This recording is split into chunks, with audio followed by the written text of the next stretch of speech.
Welcome, everybody, to this week's edition of Valpo Basketball Weekly, presented by our friends at Lakeshore Bone and Joint Institute. Brandon Vickery with you.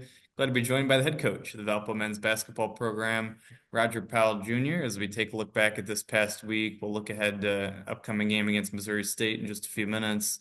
Let's start with the Belmont game on Wednesday, and so many things went well in that game. As you look back at it, what stood out to you about what led to such a strong performance in that one? Well, I think our guys, we have been through a lot this season and some close games. And, obviously Belmont's a team that we really want to try to beat. We hadn't beat them yet since they've been in the conference. So, it was our guys were focused. We really emphasized sharing the ball, moving the ball. And we came out and we did it. And, I just think it's a credit to, with a team that doesn't have a ton of experience. And, you got a young point guard who is learning and growing and giving his heart for us. You got Cooper Schwieger, who is, a player that is this year as a sophomore has been the key focal point of everyone's scouting report. These guys are growing and they're learning. And I think that game was just a testament to just the battle and rebuilding a program and being able to kind of squeak out wins like that and start to make it more consistent. And yeah, definitely proud of it. I mean, 101 points is the most points we've scored in a conference game at Valpo since 1998.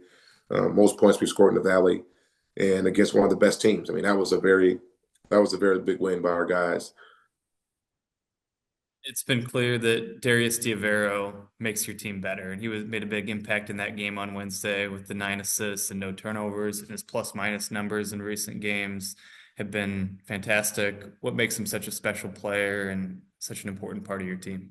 Well, when he's playing well, I mean, it helps us when he's scoring the ball, when he's playing with great pace, and I think that was a an example of that. He didn't score a ton, but he made his first three. It was open, and he passed the ball. He got us going. He's a point guard, and it's good because I mean this is his last go round, so you want him to kind of finish strong and have an opportunity to have some games like that. So I hope he can kind of continue to string the rest of these games on and have some more big games for us because when he plays really well, I mean the chances of us winning are a lot higher.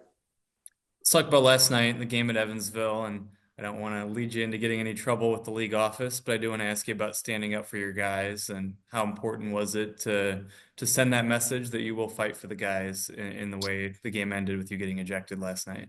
Yeah, it was extremely important, and I mean I think the referees and they do a great job. They have a lot of, you're making those calls, and you can't make them all, and sometimes they miss them. Just like us as coaches, we miss certain calls, and I'm usually pretty calm on the sidelines. Obviously I try not to lose it. I try to keep my composure. Just being a man of God, being a preacher, that's something I really value. Just the way that I carry myself, but there are certain times where if I feel like my players in jeopardy of getting injured, or if I feel like something's egregious, my boiling point kind of gets to the edge, and obviously, unfortunately, last night that happened.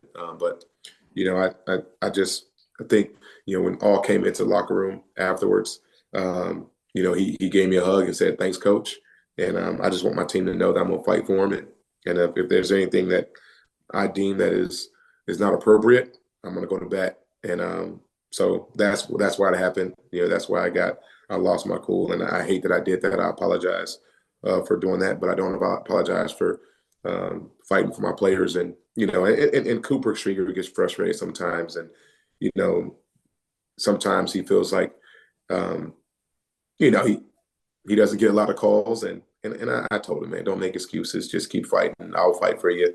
And a lot of times the tougher teams, more aggressive teams get more calls, and we gotta learn that. We gotta grow in that area, and I'm gonna challenge my guys in that. But last night was just I really feel like I need to defend all in the last situation.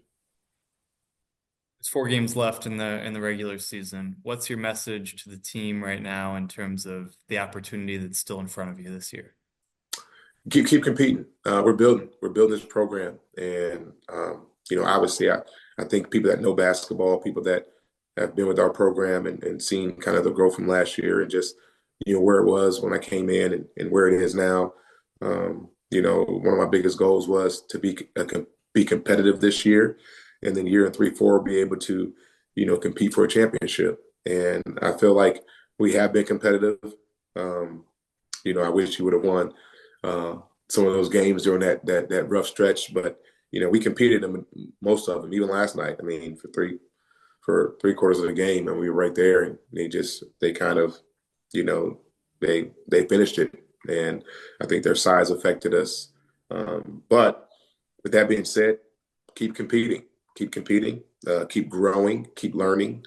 We got 4 games. I think we can win them all, and we can lose them all. So we have to fight every game like it's our last, and you know, it'd be pretty amazing if we can somehow, you know, win 3 of our last 4 going to the tournament, 2 of our last 4 going to the tournament. I mean that's a huge turnaround from last year's season, and that's all I can ask for.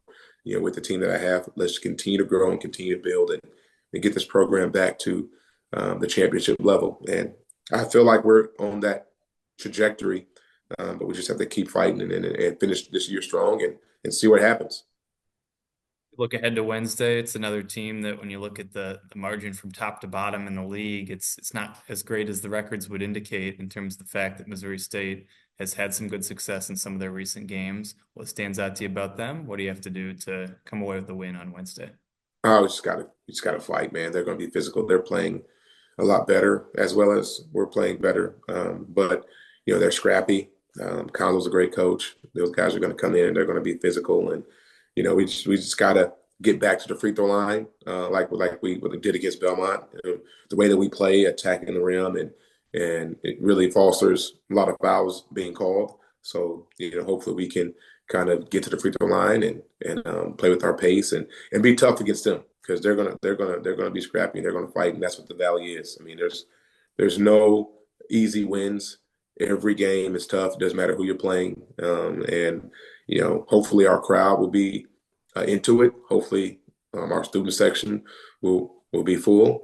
We got 2 home games left, and hopefully the city will come out and support what these guys have been doing, how they're fighting for the university and fighting for Valparaiso, the city, and hopefully we can kind of start to kind of have a momentum shift as we finish out our last 2 home games at the Arc.